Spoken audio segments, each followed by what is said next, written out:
C'est ici, sur cet axe trépassant, que le dramatique accident est survenu hier. Le cycliste, cadre de la SNCF, effectuait un trajet travail-travail.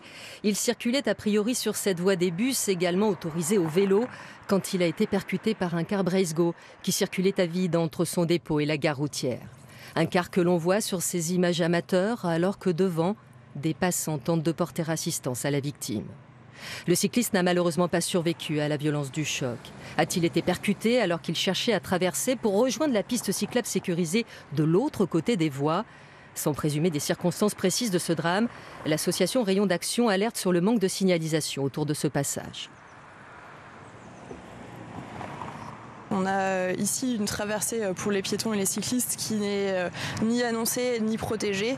On pourrait imaginer qu'il y aurait par exemple une réduction de voie pour faire en sorte que les personnes les plus vulnérables puissent traverser en toute sécurité. Et pour l'instant, ce n'est pas du tout le cas. On peut être assez surpris de voir ce marquage au sol au dernier moment quand on arrive, si on est un véhicule motorisé.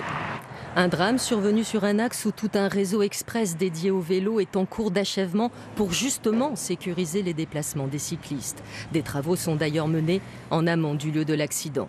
Des aménagements certes salués par les cyclistes avec lesquels nous avons échangé, mais demeurent quelques dangers. Actuellement, je sais qu'il y a des travaux aussi, donc c'est pas forcément évident parfois de récupérer la piste cyclable. Donc effectivement, des fois, on se met un peu en risque. Hier, sur cet axe, que s'est-il précisément passé? Une enquête est en cours. La conductrice du car a été auditionnée.